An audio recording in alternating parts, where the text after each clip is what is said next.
Pride Month is upon us, and corporate America is cashing in on America's obsession with unusual sex.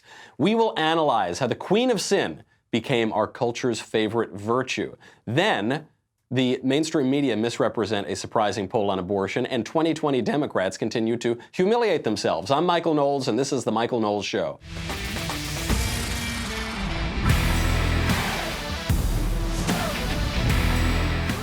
It's Pride Month. In honor of that, I'm wearing a lavender shirt. This was just a happy coincidence, actually. And the pride is the issue, by the way. We'll be talking about pride because pride is called the queen of all sin, the queen of all vices. And as Drew was saying on his show today, pride has now also become the vice of all queens. So we'll be analyzing the relationship between pride and all of these sex parades. But first, let me tell you about Big Token. Let me make you a little bit of money. Big Token is a new app that lets you share data about yourself, your interests, and your habits, and then get paid for it. Right now, you share an enormous amount of information with tech companies. You are sharing it right now on whatever app and whatever instrument you're using. The big tech companies make a lot of money off of it, and so should you. This is where Big Token comes in. Here's how it works. First, you download the app and you sign up for a free Big Token account. Then you complete actions to earn points, and this can include answering surveys, checking into locations, connecting to your social accounts, and more. So how much time do you waste just swiping mindlessly? You can actually be making money while you do it because you can redeem your points for rewards such as cash and gift cards, or if you're a nice guy, you can donate your earnings to charity. You can choose what data you share with Big Token, then you get paid for the data, and you can also get more points for referring family and friends. Most importantly, your data are always secure with Big Token. Based on the data you choose to share, you will be placed into specific ad groups. Brands will buy access to those ad groups. It's very transparent, and it's used in personalized advertising. The best part of it, though, is you get paid. Don't just scroll mindlessly. Don't fritter away your time. If you want to start earning money for your data, go to the App Store or Google Play, search for Big Token, BIGTOKEN. That is one word. Download the app and sign up. This is a great way to earn some money or donate to charity in your spare time with data that you're already giving away for free. Make sure to use my referral code Knowles, Knowles. Again, search Big Token in the App Store or Google Play, download the app, and use my referral code. This is the most important part because then I get credit, Knowles, to sign up. Claim your data and get paid. Happy Pride, everybody. Happy Pride Month. Not Gluttony Month, not Wrath Month, not Sloth Month. Pride Month. Pride Month is upon us. The Pride Month used to be the Pride Parade. So there was one day, and I'm from New York, so they have all these kind of crazy Pride events in New York and have had them for 20 years. Now, Pride Day has become a whole month, which means that everyone is cashing in on the popularity of unusual sex, primarily, and then pride now, probably even more than that. This includes corporations, politicians, even priests are cashing in on the popularity of pride. On the corporate front, nowhere is this more apparent than Budweiser.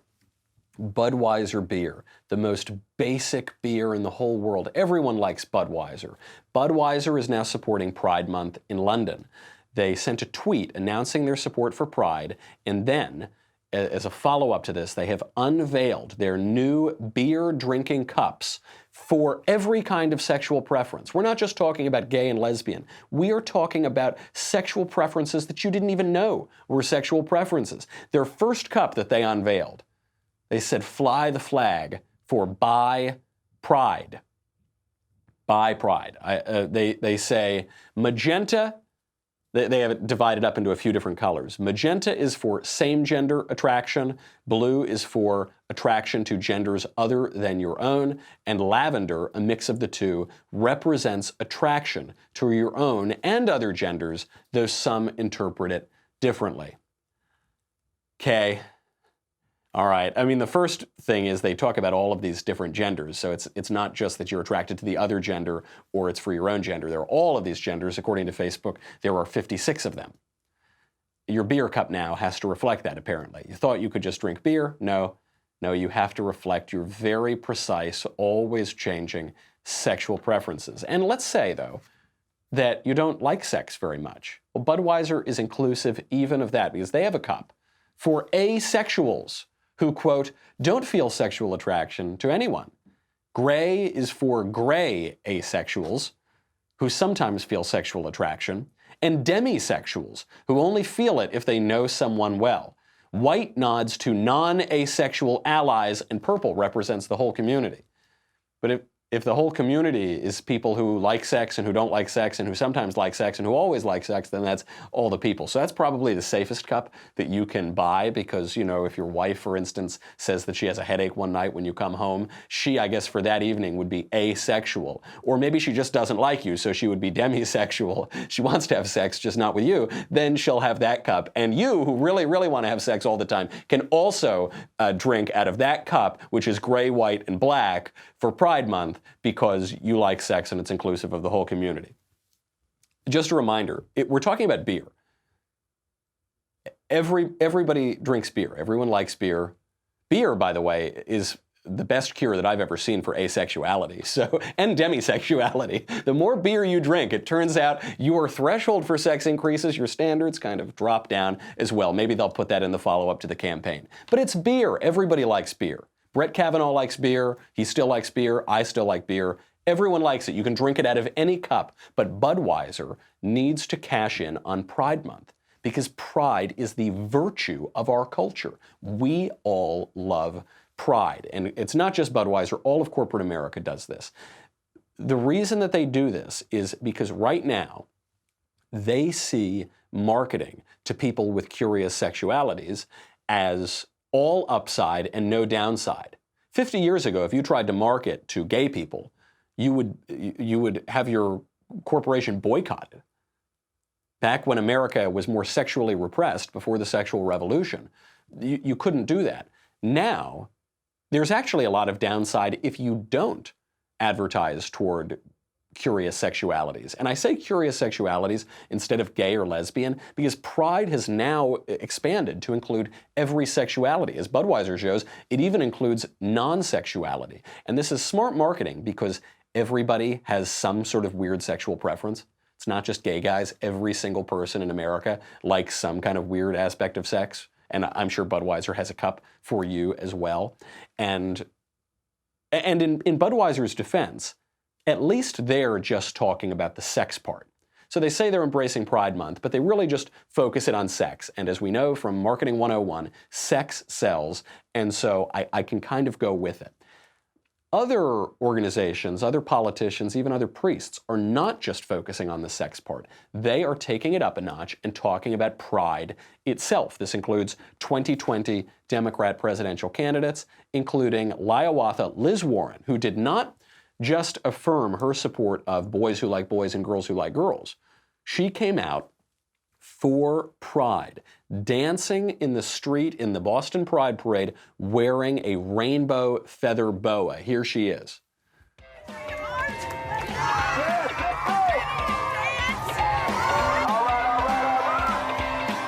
I love marching in Boston Pride because the whole march is about love. We need more of that. Pride is a celebration of unity and love, really. Love is different to everyone. And just the fact that we're all here, you know, celebrating that love is love, and that's what I'm celebrating. It's the first Pride that I'm engaged, so I'm celebrating the fact that I can get married. So she's out there, she's the grand poobah, Elizabeth Warren of the Boston Pride Parade, and she tweeted out and said, quote, "Pride Month is a celebration, and it's a time to remember the trailblazers who fought for LGBTQ plus civil rights." Every year, you add another letter. "Today and every day, we renew our commitment to fight until everyone can live proudly, without fear. I'll be right there alongside you. Happy Pride." So you notice there's not really much mention of sex anywhere, which is ostensibly the purpose of Pride Parade. But in that tweet, there were 3 mentions of pride. So we're figuring out this is about something a little bit more than sex, and it's not just Liz Warren. Even a Catholic priest got in on the celebration of pride. Before we get to that, let's talk about something that's a lot more serious, which is finding a new job. Finding a new job is a lot of work. And as I talk to my millennial friends, they're always looking for a new job. Well, what if you had your own personal recruiter to help you find a better job?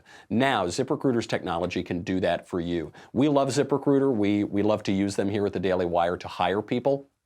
But I've long wondered if people trying to get a job could use it just as well, and now ZipRecruiter can do that for you. You just download the ZipRecruiter job search app. You let it know what kinds of jobs you're interested in, and its technology starts doing the work. The ZipRecruiter app finds jobs that you will like and puts your profile in front of employers who may be looking for someone like you.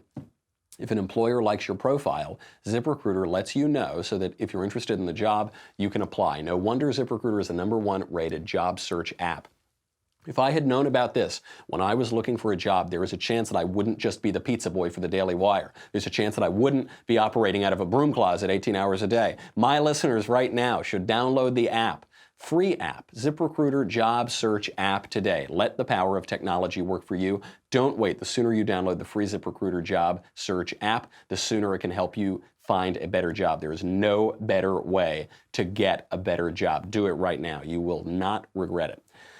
So it's not just the corporations and the politicians getting in on the celebration of Pride. Even a Catholic priest is doing it. There's a guy named Father James Martin who tweeted out, he said, "To all my many LGBTQ friends, Catholic and otherwise, happy Pride Month. Be proud of your God-given dignity, of the gifts God has given to you, of your place in the world, and of your many contributions to the church. For you are, quote, wonderfully made by God. Hashtag Pride Month 2019.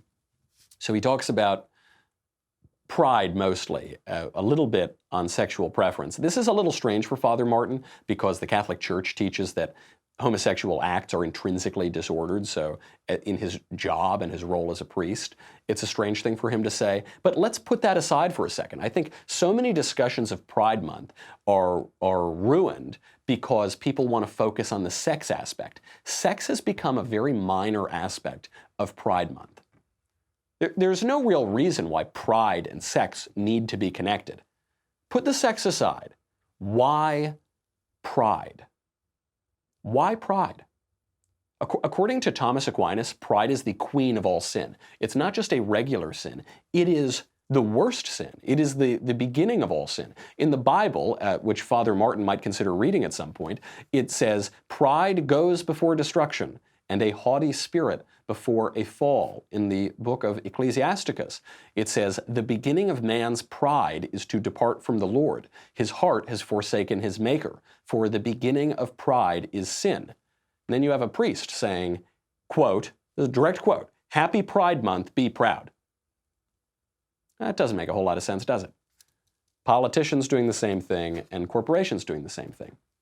Why is pride the worst of all sins? It's because it caused man to fall. The sin in the Garden of Eden is the sin of pride. The sin that caused Satan to fall from heaven is the sin of pride. Pride convinces you that you are better than you are. It convinces you to be disrespectful toward other people, derisive of other people, dismissive of other people. If this Pride Month were really just about sex, and specifically gay sex, it wouldn't be called Pride Month. It would be, well, like if gay people really just wanted to be sort of tolerated by society and accepted by society, why would they choose for their motto the worst sin of all? Why wouldn't they at least choose some lesser sin like wrath or gluttony or sloth? Why wouldn't they call it, if they really were serious about just being accepted by society, why not call it Sexual Tolerance Month? Sexual Open-Mindedness Month. Why is it called Pride? It's because the left has a far bigger agenda than sexual tolerance. Sex is just the way in because we all love sex and we think about sex all the time, and it's a good way to kind of pull people in and attract people.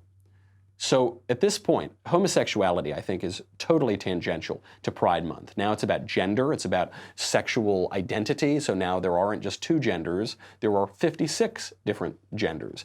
And there is asexual pride, there is fat pride, there's skinny pride, there's all kinds of pride. What is pride? Pride is excessive love of one's own excellence. It's the opposite of humility. If pride is the queen of all sin, humility is the queen of the virtues. And they're exactly opposite. Vice and virtue, sin and virtue are the opposite, and pride and humility are exact opposites. We know that humility is the beginning of all wisdom. We know this from Scripture. We know this just from our own experience. Proud people come off like idiots. When you meet a proud person, no matter how popular they are, no matter how many credentials they have, they seem like idiots. And when you meet a humble person, even if he has no education, even if he's from a humble station in life, they often come off as very wise. So in a healthy culture, we approach serious questions with humility. Serious people approach questions with humility. So instead of pride parades, if we had a humble culture, and people who have differing sexual preferences wanted to be more accepted, they might have a parade that was called the "Please Don't Ostracize Me for My Sexual Preferences" parade, or my sexual behavior parade.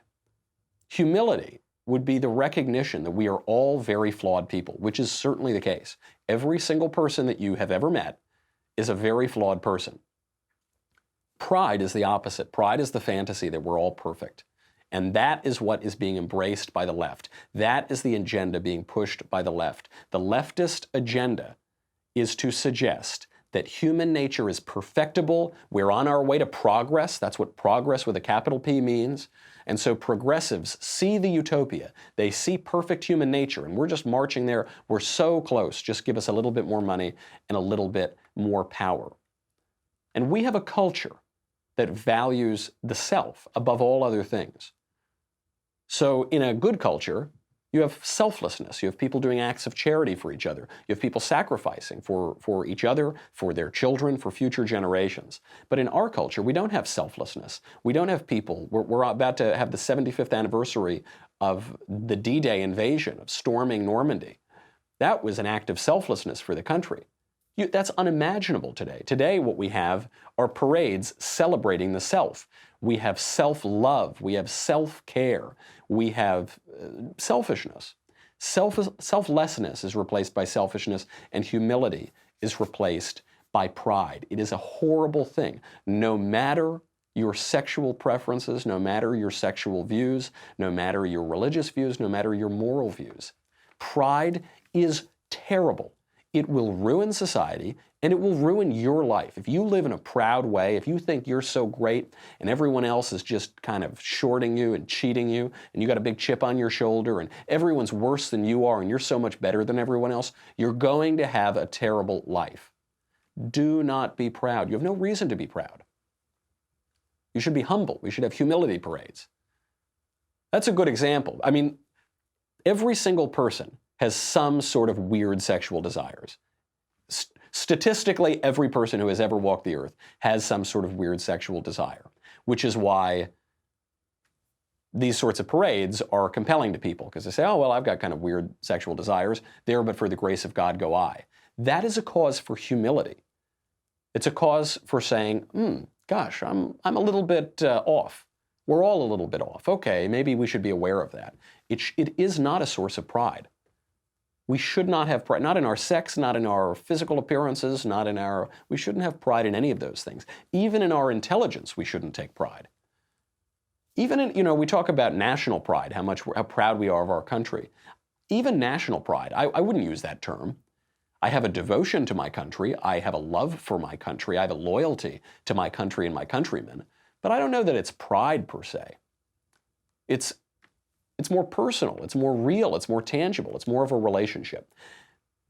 That would be a healthy culture, but we don't live in a healthy culture, so get ready for more feather boas on Elizabeth Warren. Thankfully, she didn't wear a rainbow headdress. I think that would have brought her poll numbers down from single digits down to 0, maybe down to negative, so at least she's just got the rainbow feather boa. She's not the only 2020 presidential candidate, though, who's making a complete fool of herself. There are several others, probably you haven't even heard of them. One guy is a congressman from Massachusetts, an Iraq war veteran, Seth Moulton. He was doing a town hall on CNN, and Seth Moulton decided he's going to pitch his presidential campaign, make his pitch to the country on the slogan that America is racist. Here he is. We have a problem with racism in America today. If this country wasn't racist, Stacey Abrams would be governor. This guy is so stupid. Stacey Abrams, you might not remember her. She's the lady who ran for governor of Georgia and lost and wouldn't concede, refuses to admit that she lost, so she's still pretending that she won. And so Seth Moulton is saying, if this country weren't racist, Stacey Abrams would be governor. That's his argument. I guess if you would extrapolate his argument would be, if this country weren't racist, forget just Stacey Abrams, if this country weren't racist, black people would be elected to office. So you might say, if this country weren't racist, a candidate like Barack Obama would be elected to, oh, hold on, wait a minute, never mind, we've elected a black president. So that part of the argument kind of falls apart. Actually, if Seth Moulton knew a thing about history, which I suspect he doesn't, black people have served in high elected office, not just for the past 10 years since Barack Obama. They've served in high elected office for the last 150 years, century and a half. The first black person elected to high office, elected to the U.S. Senate, was the Republican Hiram Rhodes Revels in 1870, 149 years ago. Did I mention he was a Republican? I just wanted to get that out there. He was then followed by the Republican Blanche Bruce, elected to the U.S. Senate in 1875, second black U.S. senator. But there were other people in the meantime. In 1870, after the Civil War, Joseph Rainey, a black Republican, was elected to Congress. He was the first black member of Congress to be popularly elected and seated. And immediately thereafter, black people were elected to national office all over the place: Alabama, Florida, Georgia, Louisiana, Mississippi, North Carolina, Texas, and Virginia. All over the place this happened 150 years ago. Then, after that, Democrats disenfranchised black people for a few decades. So they brought in Jim Crow, they brought in illegal election laws, and so they were run out of office and their right to vote was compromised. Then, however, in the modern era, which begins, call it 1928, would be the first black elected official to high national office in the modern era. That was the black Republican Oscar DePriest, who became a member of Congress. In total, there have been 10 black senators in the history of the United States. There have been 153 black congressmen, and there's been a black president. Every time a black person loses a race is not an example of racism. Stacey Abrams lost the race. They won't get over this. Hillary Clinton lost the race. Al Gore lost the race. I'm sorry. It's amazing that during 2016, all we heard was this threat that if Donald Trump loses the election, he won't admit it. He won't concede the election. Hillary Clinton said that if Donald Trump didn't concede the election, it would destroy our democracy. And then what happens? Democrats lose the elections and they never concede. I think Al Gore still thinks that he's the president of the United States. Hillary Clinton still thinks she's the rightful president.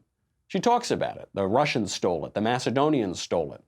The James Comey stole it. Stacey Abrams lost. She didn't lose by 5 votes. She lost 50.2% to 48.8%. That's a close election, but it's decisive. It wasn't 5 votes. It wasn't 10 votes. It was 55,000 votes. And this is a bizarre way. I mean, Seth Moulton is going nowhere. He'll probably be out before the first debate. He's not even registering in the polls. But if Seth Moulton wants to launch himself as a serious candidate, he's got military service, he's a current congressman, so he has some chance to do it. Why would you launch the campaign trying to relitigate a failed governor's bid in Georgia? She lost. The people of Georgia had their say. No one cares. Beto O'Rourke should be the lesson for everybody. Even the Democrats ultimately don't like a loser. So it's true, CNN will have Stacey Abrams on. She can say, I really won the election. Secretly, I'm the real secret governor of Georgia. CNN can have Hillary Clinton on. She'll say, I really won the election. I'm secretly the real president of the United States. But they're not. We hate losers in America. Even the Democrats are not immune to this. Why on earth would you keep just relitigating this, rehashing this? It's just evidence that he's going nowhere. But there's an even bigger problem that the Democrats have in 2020, and John Hickenlooper, who I guess is running, he's the former Colorado governor, he ran into this issue at a major Democrat event in California, he found out the one thing that you can't say if you want to get past the Democrat primary in 2020. We will get to that. Then we will get to a surprising new poll on Roe versus Wade that the mainstream media are screaming about. And if we have time, we'll get to AOC. But first, I've got to say goodbye to Facebook and YouTube. Go to dailywire.com. $10 a month, $100 for an annual membership. You get me, you get the Andrew Klavan Show, you get the Ben Shapiro Show, you get the Matt Walsh Show, you get to ask questions in the mailbag, you get Another Kingdom, you get to ask questions backstage, you get the Leftist Tears Tumbler. That's some of that good old Georgia moonshine. That's some of that good old Stacey Abrams lost the race moonshine. It still tastes good. It's a little aged now, so it's got a little age on it. Make sure that you get yours because 2020 could flood your house, you and your family. Make sure you get at least one Leftist Tears Tumbler to survive. We will be right back. Stick around.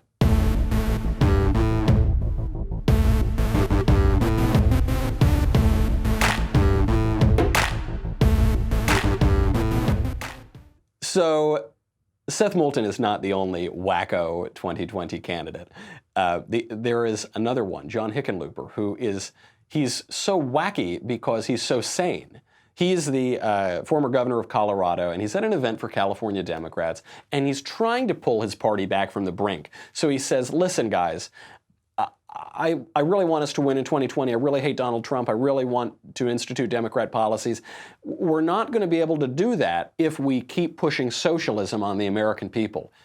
Here's the reaction that he got.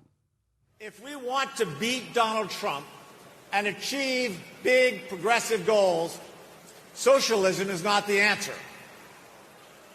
I was reelected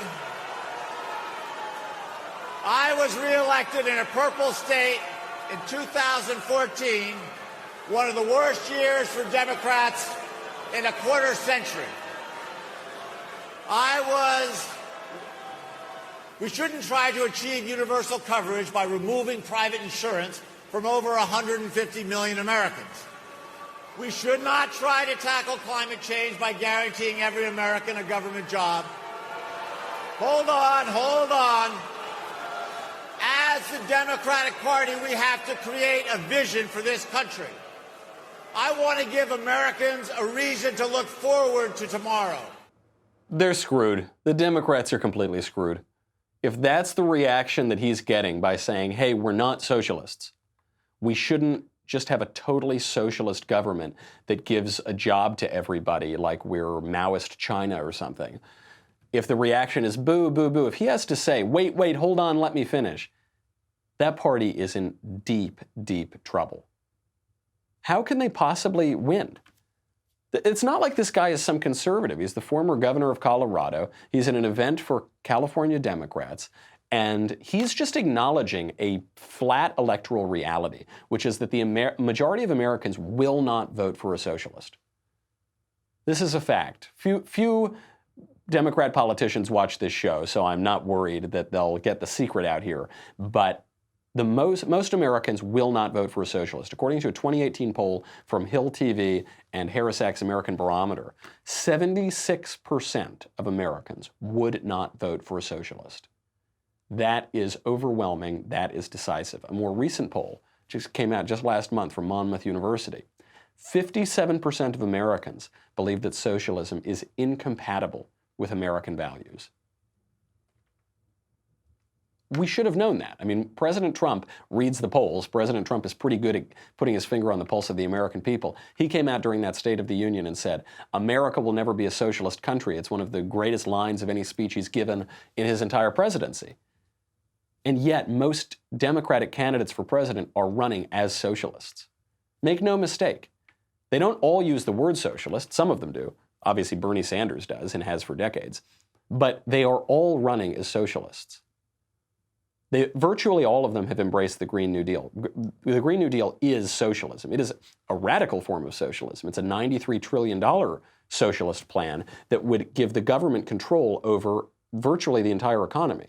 It would give the government control over 90% of the American energy industry, over the entire healthcare industry, which is 1/6 of the economy, over all transportation, planes, trains, and automobiles. It would give them control over agriculture by killing off all the poor cows. It would give them control over housing, over every single building in this country. The government would be allowed to knock it down and build it back up. Actually, it goes even further. The Green New Deal would give a committee, just some random committee set up by the Green New Deal, the right to establish virtually any other policy that the committee sees fit. It would be a fundamental reordering of our political structure. The Congress would give over its ability to legislate to some random committee of experts and progressives that who they know they're the right people to run our lives for us. This is a big deal. And it's not that Biden is the moderate. It's not that Kamala is the moderate. No, they are virtually all embracing this, and it's very unpopular. So you have guys like Hickenlooper saying, please, please don't do this to us. Please let us win this election, and they're getting booed. Even if this guy could make the case, let me get through the primary and I'll win the general, how is he going to get through that primary if the majority of Democrats are booing him here? Now, that's just socialism, which is obviously a major issue and probably will give Donald Trump the 2020 election. There's another fundamental issue on which the Democrats are way off from the American people. You might not know it from the mainstream media, but that issue is abortion. And here's what I mean about the mainstream media. There is a headline today in The Hill, and the headline says, quote, "Poll, nearly half of Americans say Supreme Court should uphold Roe versus Wade." So you read that headline, you just glance at it, you see it on Twitter, and you say, okay, well, I guess we should uphold Roe versus Wade, because that's what the wording says, right? It says Supreme Court should uphold Roe versus Wade. And you say, wait a second, it says half of Americans? Oh, so the other half maybe think we shouldn't uphold Roe versus Wade. Then you see the word nearly. So to translate that, you could say, poll, less than half Americans say the Supreme Court should uphold Roe versus Wade. You could actually make it even more honest and say, poll, the majority of Americans want to significantly change or overturn Roe versus Wade. The majority. This is what the article says. Quote, 46% of respondents said the High Court should uphold the ruling in Roe if the issue comes before the justices, while 36% said the Supreme Court should modify the 46-year-old ruling. 18% wanted the ruling to be overturned altogether. So you've got a group of Americans, 18%, nearly 1 in 5, say that Roe versus Wade should be completely overturned. Then you have a group that's exactly twice as big as that, 36%, which says that the Supreme Court should modify the decision, which is to say it should overturn it, right? I mean, it should modify key aspects of it. How do you modify a constitutional right to abortion? You say that there isn't an absolute constitutional right to abortion. And then you have the minority of people, 46%, who say we should uphold Roe versus Wade. This is a major win for pro-life. This is a major win for conservatives. And the Democrat Party is so radical on this issue. The mainstream media are trying to present all these states that want to limit abortion as being the radical ones. Virtually every presidential candidate running on the Democrat side supports abortion up until the point of birth, even the so-called moderates, even the so-called reasonable ones. Here is Kirsten Gillibrand. She was on Fox News talking about the question of abortion, and she's asked it very point blank, what do you think about late-term abortion? She can't answer it. What I'm asking you, Senator, is what is your position on late-term abortion or last trimester abortions? Well, thank you for serving our community and helping our babies, particularly our preemies who deeply need the medical care they have. My view on women's reproductive freedom is that it should be a woman's decision to make these most intimate life and death decisions for themselves. Okay, just to cut her off right here, abortion is not a life and death decision for the mother. Abortion is a life and death decision for the baby. There is virtually no case in which abortion is required to save a mother's life. You could treat the mother if she has some condition, and that treatment might consequentially end the life of the baby. But there's no case in which the cure for some ailment of the mother is abortion. It is not a life and death decision for the mother at all. It is a decision of a little bit of discomfort, I guess, if you carry a baby to term, but it is not life and death. It is only life and death for the baby. Then she realizes that's a bad answer, so she says, gosh, the only way that I'm going to be able to get out of this is if I just randomly start attacking Fox News. What we have created, unfortunately, is a false choice and a false narrative. And Chris, I want to talk about the role that Fox News plays in this because it's a problem. I can tell you, before President Trump gave his State of the Union, Fox News talked about infanticide. Infanticide doesn't exist. Senator, I just want to say we've brought you here for an hour. We have given you, we're treating you very fairly. I understand that maybe to make your credentials with the Democrats who are not appearing on Fox News, you want to attack us. I'm not sure it's frankly very polite when we've invited you to be here. I will do it in a polite way, but it's to her point. Well, I just think, why don't we, instead of talking about Fox News, why don't you answer Susan's question? Oh, I gotta love Chris Wallace sometimes. Sometimes he's kind of a rude interviewer because he interrupts people, but in this case it worked out really well because she says, no, I have to attack Fox News because I have nothing to say on abortion. And he says, well, how about instead of talking about Fox, how about you just answer the question? So she gets called out on it. Then she tries to answer the question, and the only way that she can try to answer the question is to lie about what's actually happening. The debate about whether or not women should have reproductive freedom has turned into a red herring debate. And what happens on Fox News is relevant because they talked about infanticide for 6.5 hours. 6.5 hours, right before President Trump's State of the Union. Mentioned it 35 times.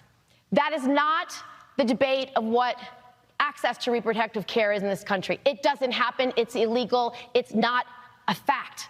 So none of what she said is true, other than that Fox News talked about it 35 times. Okay, I'll talk about it the 36th time. Democrats are endorsing undeniable infanticide. Don't take my word for it. Definitely don't take Kirsten Gillibrand's word for it because she's a liar. Here is the Democrat elected governor of Virginia, our old pal, the guy who, when you can't see him, it's probably because he's wearing a KKK mask, Governor Ralph Northam. There are, when we talk about third trimester abortions, these are done with the consent of obviously the mother, with the consent of the physicians, more than one physician, by the way. And it's done in cases where there may be severe deformities, there may be a fetus that's non-viable. So in this particular example, if a mother is in labor, I can tell you exactly what would happen. The infant would be delivered. The infant would be kept comfortable. The infant would be resuscitated if that's what the mother and the family desired. And then a discussion would ensue between the physicians and the mothers. A discussion would ensue between the physicians and the mothers after the baby has been delivered and is sitting on the table as to whether or not they want to kill the baby. He is explicitly talking about infanticide, which Kirsten Gillibrand is denying. And it's not just him. In the state of New York now, you can kill a baby under the Reproductive Health Act up until the moment it is being born. Partial birth abortion throughout this country. You can have a partial birth abortion where the baby is halfway born and then you kill it. This is happening all over the place. It is being pushed by Democrats. All the Senate Democrats are for it. Kirsten Gillibrand is lying. And she knows that she has to lie because the reality of it is too distressing. As sonograms become more widely available and more advanced, as the technology advances, people can see that the baby is really a baby. And it is freaking people out. And it is showing these radical pro-abortion candidates for the sociopaths that they are, for the sociopaths and cynics that they are, like Kirsten Gillibrand. So she tries that. Obviously, people are just going to go back and look at Northam, look at Andy Cuomo in New York. Andy Cuomo, in his law, the Reproductive Health Act, now changing the penal code so that if you kill a pregnant mother, it's no longer double homicide. It's a single murder. That line doesn't work, so then they keep pressing Kirsten Gillibrand, and she finally has to give, finally, at long at last, the honest answer. Susan, are you satisfied with that answer? Are you saying also then for late term?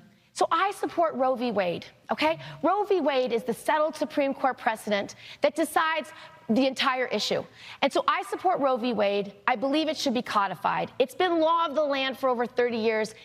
I love this answer from Kirsten Gillibrand because it's so honest in its performance. She is like a criminal being interrogated by the cops, and she's given a whole bunch of different stories.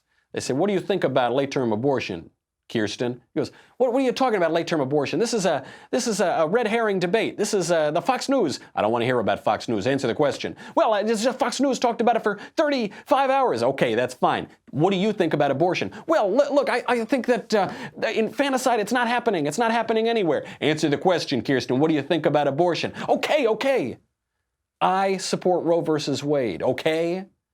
That's her direct sentence. I support Roe versus Wade. Okay? Like a criminal excusing herself, like someone admitting it, like it's a confession.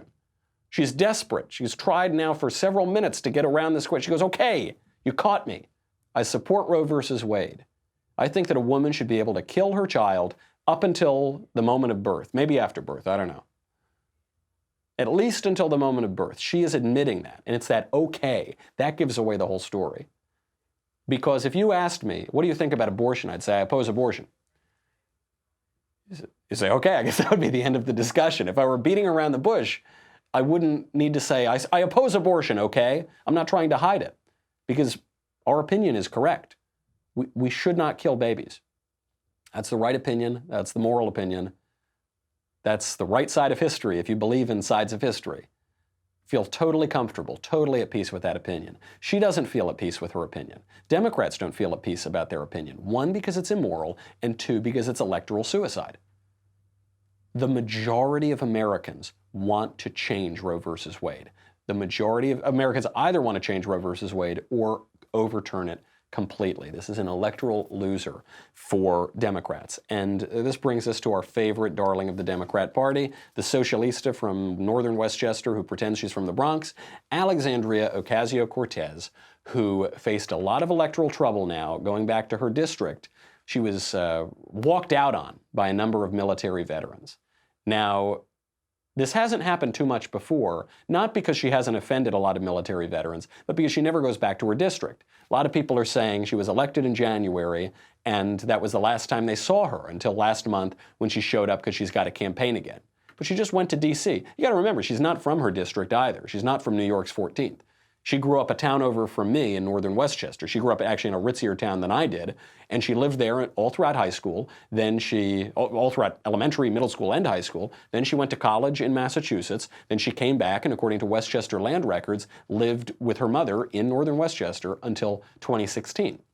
Then she worked in Manhattan as a bartender for a little bit. Then she went to Congress. Now she lives in D.C. So she's spent virtually no time in her district. She's going back, and it looks like they're not too happy with her. So she was at a private meeting with Bronx community leaders, and 2 military veterans stormed out, according to news reports, because she was knocking the country. She was insulting the country. One of them said, quote, she knocks the country, she knocks the president, and that's not what America is about. That man's name is Silvio Mazzella, Vietnam War veteran and treasurer of the Community Board 11. Another guy, Anthony Vitaliano, an Army veteran who worked in the police department for 38 years. He also was the head of Bronx's homicide detectives. He was sitting between AOC and a staffer for AOC, and he said, quote, I just couldn't hear her BS anymore. So I got up, got my umbrella in my hand, and walked right out. That's how you know he's a true New Yorker, is he keeps the umbrella by him all the time. It's a bad look. Here's my advice for Alexandria Ocasio-Cortez. It's a bad look to attack the United States. It's a bad look to constantly be criticizing your own country. In this, she was attacking American military policy and foreign policy. Bad look to do that, especially when you finally show back up to your district and you're talking to veterans in your district for the first time. Probably not a great idea to start criticizing the United States and what the American military does. The overall message for the left here, not just these 2020 candidates, but especially as we get into Pride Month, is what Bill Maher said. It was Bill Maher's advice to Democrats too.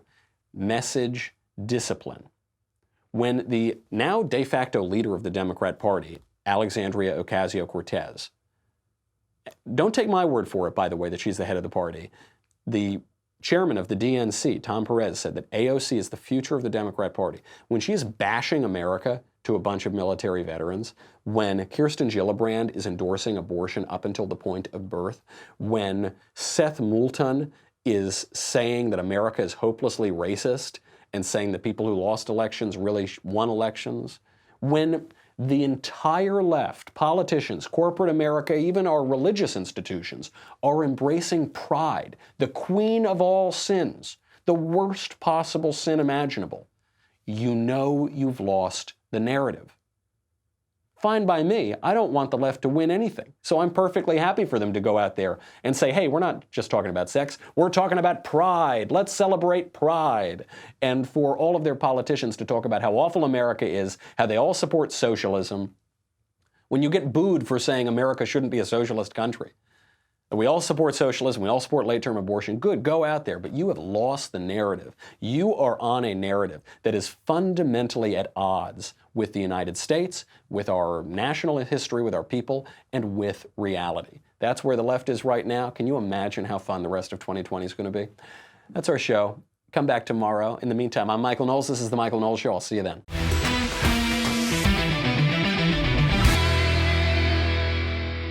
The Michael Knowles Show is produced by Rebecca Dobkowitz and directed by Mike Joyner. Executive producer, Jeremy Boring. Senior producer, Jonathan Hay. Our supervising producer is Mathis Glover, and our technical producer is Austin Stevens. Edited by Danny D'Amico. Audio is mixed by Dylan Case. Hair and makeup is by Jesua Olvera, and our production assistant is Nick Sheehan. The Michael Knowles Show is a Daily Wire production. Copyright Daily Wire 2019. Hey, it's Andrew Klavan, host of The Andrew Klavan Show. A wild debate has broken out between right-wingers on whether or not we're fighting for a free and open society or just trying to crush our political enemies, see them driven before us, and hear the lamentations of their women. Sounds like fun, but there's only one place you can get all the right answers. That's on The Andrew Klavan Show.